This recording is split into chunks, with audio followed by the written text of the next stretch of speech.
नमस्कार, मैं राजेश शर्मा और सेव इंडिया न्यूज़ में आपका स्वागत है।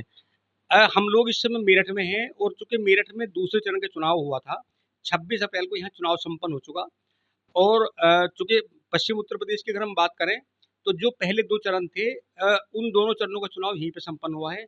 पहले चरण में सहारनपुर मंडल और मुरादाबाद मंडल था और दूसरे चरण में मेरठ मंडल, अलीगढ़ मंडल में चुनाव था। तो हम लोग बात करेंगे, ये तमाम वो पुरोधा हैं, सब लोग पॉलिटिकल समझ रखते हैं, क्योंकि चुनाव हो गया, अब क्या रुझान है और कौन सपा इंडिया अलायंस हो, बसपा हो या भाजपा हो, कौन बाजी मार सकता है, सबसे रोचक मुकाबला किसके बीच रहा।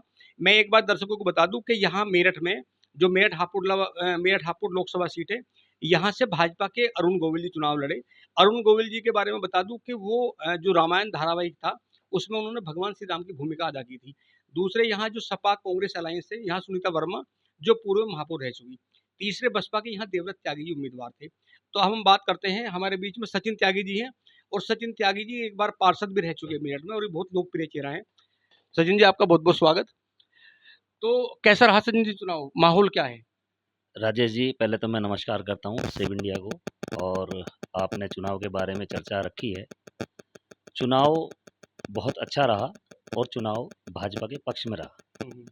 और जो हमारे अरुण गोविल जी थे, जिन्होंने श्री राम का किरदार किया है हुँ, रामायण में, हुँ, बहुत हुँ, लोकप्रिय थे। हुँ, हुँ, और उनको लोगों ने इतना सराहा हुँ। और उन्होंने बहुत अच्छी वोटिंग से वो जीतेंगे। लगभग 1 डेढ़ लाख से हम जीत जाएँगे। अच्छा, लोग ये कहते हैं जैसे चुनाव हुआ, कुछ लोग ये कह रहे हैं कि जो वोट परसेंटेज बढ़ा है, जो घटा है, इसका कहीं न कहीं नुकसान भाजपा को हो सकता है। क्या ऐसा कुछ है क्या? नहीं, जो वोट परसेंटेज घटा है, वो उसका कोई नुकसान भाजपा को नहीं होगा। वो जो घटा है, वो अदरवाइज़ उसमें जो डबल-डबल वोट बनी हुई थी, वही वोट नहीं पड़ पाई हैं, उसी वजह से घटा है। जो क्योंकि सिंगल वोट हो गई थी, इस वजह से वो घट गया। भाजपा ही जीतेगी और भाजपा का परसेंटेज बढ़ा है। अच्छा, भाजपा का आप कॉम्पिटिटर किसे मानते हो, सपा या बसपा? मुझे लग रहा है भाजपा का कॉम्पिटिटर तो कोई है ही नहीं अब। हुँ। अब इसमें तो कोई कहना मुश्किल है, क्योंकि हम ही लोग जीत रहे हैं, भाजपा वाले।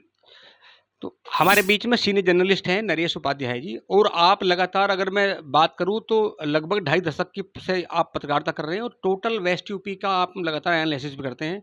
हम सर से एक बार पूछेंगे कि अब चूंकि चुनाव हो चुका तो क्या रुझान आ रहे हैं। सर, आपका बहुत बहुत स्वागत है सेवन न्यूज़ में। जी राजेश जी, नमस्कार। बहुत-बहुत बधाई आपको।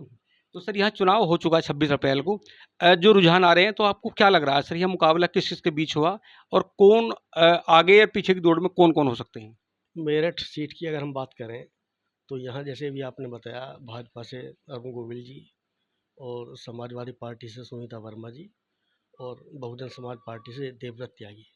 3 उम्मीदवार खा विशेष रूप से चुनाव मैदान में थे और इन तीनों में भी अगर बात करें चुनाव हालाँकि तीनों ने बढ़िया लड़ा है, तीनों उम्मीदवारों का अच्छा चुनाव रहा और लास्ट टाइम में बसपा का चुनाव थोड़ा कुछ कमज़ोर एक तरह से आँका गया, है ना? विशेष रूप से समाजवादी पार्टी और भाजपा के बीच ही मुख्य मुकाबला यहाँ माना जा रहा है। अच्छा सर, जैसे वो जब चुनाव हुआ तो चुनाव के जो डाटा निकल के आए बूथ के, तो उसमें माना गया कि इस बार जो वोट परसेंटेज है वो बहुत कम हुआ 2019 के मुकाबले। तो इसका नुकसान किसे पड़ सकता है सर? दरअसल पिछला ही अगर हम पिछले चुनाव की बात करें, पिछला इतिहास देखें तो जब-जब वोटिंग परसेंटेज कम होता है उसका नुकसान तो भाजपा को ही होता है। इस बार भी वोटिंग परसेंटेज कम रहा है ना? इसका नुकसान कहीं न कहीं भाजपा को भी होगा और दूसरी पार्टियों को भी सर, होगा। जैसे सर बीजेपी यहाँ अरुण गोविल जी को ले आई, चूँकि अरुण गोविल बहुत लोकप्रिय चेहरा हैं। जब हम अयोध्या में भगवान राम के मंदिर की बात करते हैं तो इसलिए भी प्रासंगिकता है अरुण गोविल जी की, चूँकि वो धारावाहिक में श्री राम का काम किया वो रोल उन्होंने किया था। तो यहाँ सर वो लोकप्रिय रहे सर, उसका फ़ायदा बीजेपी को मिल जाएगा? अरुण गोविल जी की जहाँ तक बात है, वो वास्तव में लोकप्रिय चेहरा हैं और यहाँ चुनाव भी मजबूती से लड़ा, पार्टी ने मजबूती से चुनाव लड़ा है, लेकिन कहीं न कहीं उनका चुनाव उनका जुड़ाव एक तरह से आम कार्यकर्ताओं तक नहीं हो पाया जितना होना चाहिए था। तो ठीक है सर, हमारे बीच में पप्पू गुर्जर जी हैं और मैं एक बार बता दूं, चूंकि पप्पू गुर्जर जी यहीं सेतकुआ गांव है मेरठ हापुड़ लोकसभा में और आप छात्र नेता रहे, लगातार समाजवादी मूवमेंट में आप रहे और इस समय जो भारतीय किसान यूनियन पथिक है, एक संगठन है किसानों का, आप लगातार किसानों के लिए काम कर रहे हैं, उसके राष्ट्रीय अध्यक्ष भी हैं। तो चूंकि लगातार आप रुचि रखते हैं पॉलिटिकल में, अगर किसान नेता हैं, तो हम इनसे पूछते हैं कि इस बार जो है क्या स्थिति है, रुझान क्या आ रहे हैं? पप्पू जी, आपका बहुत बहुत स्वागत। धन्यवाद राजेश शर्मा जी, और बधाई सेव इंडिया न्यूज़ चैनल के सभी कार्यकर्ताओं को और सभी श्रोताओं को, सभी को मेरी राम राम। मैं रविंदर सेतकुआ, राष्ट्रीय अध्यक्ष भारतीय किसान यूनियन पथिक। चुनाव के विषय में, चुनाव जैसा भाजपा की प्लानिंग थी ना, अरुण गोविल को लाकर राम का किरदार, ये सारी चीज़ें, मेरा अपना मानना है कि जो वो खेल था वो 30 साल हो चुकी हैं। रामायण का जो एक धारावाहिक आया था, तो उस दौर को 30 साल में बहुत सारी चीज़ें पब्लिक के दिमाग से आउट हो जाती हैं। पहली बात तो मुझे नहीं लगता कि वो कहीं माहौल बन पाया चुनाव में कि भाई राम आए हैं या राम के वो आए हैं, क्योंकि अरुण गोविल जी के चेहरे में और राम के किरदार के चेहरे में भी बहुत अंतर हो चुका। दूसरा, पश्चिमी उत्तर प्रदेश किसान बेल्ट है, और मैं स्पष्ट है कि पश्चिमी उत्तर प्रदेश में भारतीय जनता पार्टी को लैंड वाला जो मामला है, इसका भी खमियाजा भुगतना पड़ेगा। जब देश का गृह मंत्री लैंड बताएगा, प्रदेश का मुख्यमंत्री लैंड बताएगा, तो जो अन्य जाति खेती कर रही है ना, उन जातियों ने बहुत बड़े स्तर पर, देख लेना जिस दिन रिजल्ट आएगा पूरे पश्चिमी उत्तर प्रदेश में, चाहे सहारनपुर मंडल हो चाहे मेरठ मंडल हो, ये जो लैंड वाला क्वेश्चन है, किसी एक जाति का लैंड नहीं है ये, उससे उस जाति से तो बहुत बड़े लोग किसान हैं। राजपूत जो विरोध में आए हैं, तुम एक जाति को सब कुछ दे रहे हो, उसी के विरोध में आए, तो ये सारी चीजें भाजपा को इसका सामना करना पड़ेगा। आपको क्या लगता है कि इस बार जो क्या क्या मुद्दे रहे इस बार? चाहे मैं किसान, और किसानों में भी एक ही जाति को किसान बताना, वो मुद्दा सबसे अहम रहा। जो देखो, सेम पश्चिमी उत्तर प्रदेश का चुनाव रामपुर जैसा था।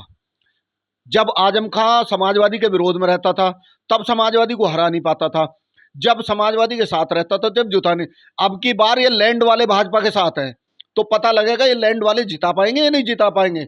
अब के लोगों ने वोट करा है कि ये जो लैंड के मालिक बन रहे हैं, जिनको भारतीय जनता पार्टी सोच रही है कि पश्चिमी उत्तर प्रदेश में ये एक वर्ग लैंड का मालिक है, इनको जवाब देने के लिए सभी जातियों ने एकजुट होकर भाजपा के विरोध में वोट करा है। उसका देख लेना, जिस दिन रिजल्ट आएगा उसका सब स्पष्ट पता लग जाएगा आपको कि ये लैंड वालों के पास कितनी वोट है। क्योंकि जब ये भाजपा के विरोध में थे, जब तो भाजपा को हरा नहीं पा रहे थे, अब की बार ये भाजपा के साथ में, तो भाजपा को पता लग जाएगा ये जिता कैसे देंगे।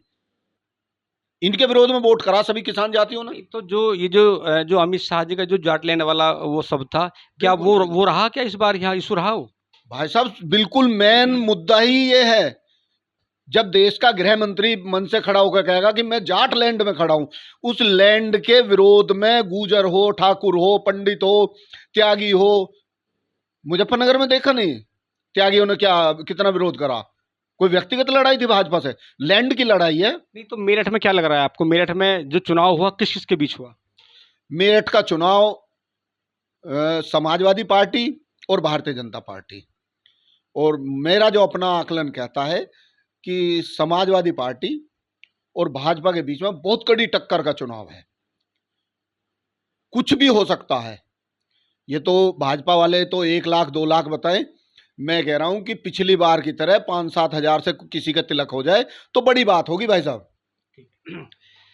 तो हमारे बीच में अनुज जी हैं, अनुज कौशिक जी। आप लगातार चूंकि जो चुनाव हुआ लोकसभा का, इसमें इनकी भी महत्वपूर्ण भूमिका है। ये भी मुझे लगता है कि एक प्रत्याशी के साथ रहे।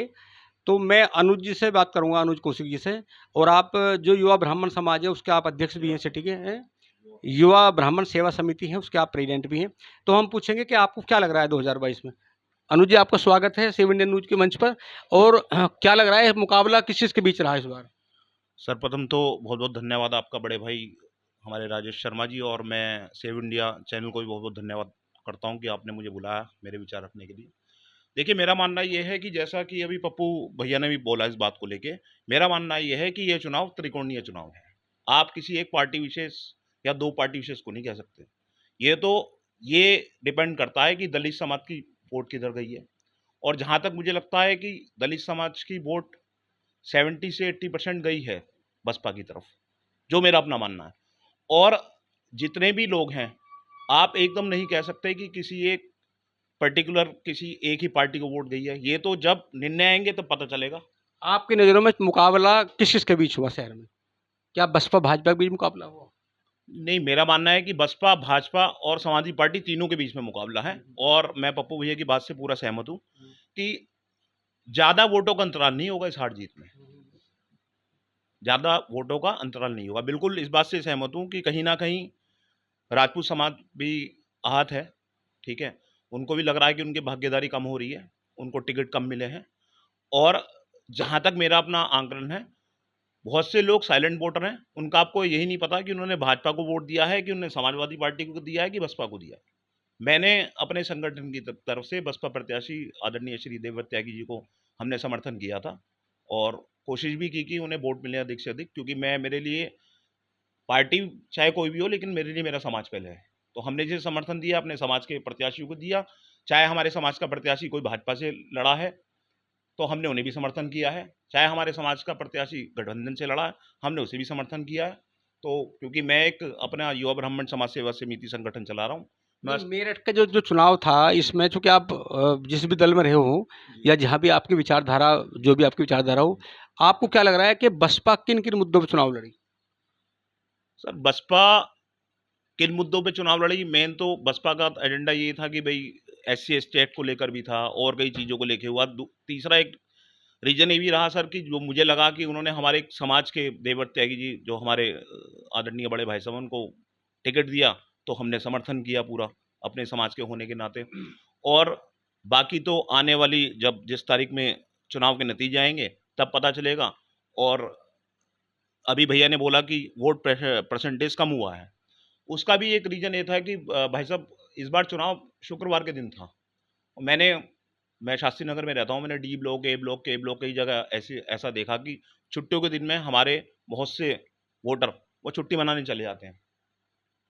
मैं किसी एक समुदाय विशेष को नहीं कह रहा हूँ, अगर आप मुस्लिम समाज में जाओगे तो वहाँ पर वोट बहुत पड़ी हैं, घर से निकल के। और यहाँ ये आलम था कि घर जा के 10 बार बोलना पड़ रहा था कि आप आइए वोट मतदान कीजिए। तो अब देखना तो ये है कि ये मतदान गर्मी की वजह से परसेंटेज कम हुआ है या फिर लोग ने वोट नहीं दिया है। तो अभी तमाम विद्वान लोग थे और राजनीतिक पंडित भी तमाम लोग हैं, पूरा एनालिसिस करते हैं, गुणा भाग करते हैं। हाँ, ये ज़रूर है कि जो पश्चिम उत्तर प्रदेश का चुनाव था, जब हम पहले चरण की बात करें, की ओर से इस बार 400 के पार। लेकिन जब दूसरे चरण का चुनाव हुआ, तो इसमें और बहुत सारे मुद्दे जुड़े। इसमें ध्रुवीकरण का ये मामला आया कि भई जो जो प्रधानमंत्री ने बाड़मेर में बोला कि भई एक कल्पना की उन्होंने कि अगर जो कांग्रेस का जो घोषणा पत्र है, उसमें बहुत सारी ऐसी चीज़ें थी, उसको विस्तार से चर्चा की। हालाँकि ये चर्चा के बाद भी जो दूसरे चरण का चुनाव था, वोट परसेंटेज नहीं बढ़ पाया। वोट परसेंटेज अगर मैं बात करूँ 2014 से 2024 के बीच में, तो ऐसे कई मंडल हैं जहाँ पिछले 10 सालों में, मैं इसे एंटी इनकम्बेंसी कहूँ या कोई और दूसरा फैक्टर कहूँ, लेकिन ये ज़रूर है कि 8 से 10% 10 सालों में जो वोट परसेंटेज बढ़ा है, वो कहीं न कहीं राजनीतिक दलों के लिए सिरदर्द ज़रूर बना हुआ है। और मैं बता दूँ कि जब 2014 से पहले चुनाव होता है 2009 में, तो वोट परसेंटेज लगभग 55-53 था, तब कांग्रेस की सरकार बन गई थी सेंट्रल में। और जब 2014 में चुनाव हुआ तो बम्पर वोटिंग हुई, बहुत सारे ऐसे ज़िले थे, ऐसी लोकसभा सीटें थी, जहाँ 70-75 तक मतदान हुआ और उसमें एक तरफ़ा जो तमाम किले थे सपा के और बसपा के, कांग्रेस के तमाम ध्वस्त कर दिए थे भाजपा ने। उन सब में भाजपा ने बम्पर जीत ली थी। यही अमूमन हाल 2019 में रहा, लेकिन इस बार का जो चुनाव का आलम है, जो जिस तरह मतदान हुआ, तो ऐसा देखने में भी लगा कि गाँव में और शहरों में ऐसा कोई माहौल क्रिएट नहीं हो पाया कि लोग जाएँ। हालाँकि जब चुनाव होते हैं, चाहे विधानसभा का, लोकसभा का हो, तो जो हमारे यहाँ मुख्य फसल है, गेहूँ की कटाई होती है, गन्ने की कटाई होती है, ये हमेशा होता है। 2014 में जब बम्पर वोटिंग हुआ, तब भी यहाँ गेहूँ कटाई थी और ईख की बुआई थी। जब 2019 में हुआ, तब भी ऐसा हुआ। और अगर आज वोट परसेंटेज घट रहा है, तो तब भी किसान का वो काम बराबर था। अब देखना ये है कि 4 जून को कौन बाजी मारेगा, ये जो मतदान हुआ है, ये किसके पक्ष में जाएगा। तो आज तमाम जो राजनीतिक पंडित लोग हैं, इन सबसे बात की, क्योंकि आप सब लोग परख रखते हैं राजनीति की, कि 2024 के लोकसभा चुनाव को लेकर चुनाव पड़ने के बाद क्या रुझान है। ऐसा तमाम लोगों ने अपने-अपने चर्चा की। तो मेरा आपसे रिक्वेस्ट है, प्लीज़ एक बार चैनल को सब्सक्राइब कीजिए और वीडियो को शेयर कीजिए। लगातार हम आपको अपडेट देंगे। नमस्कार।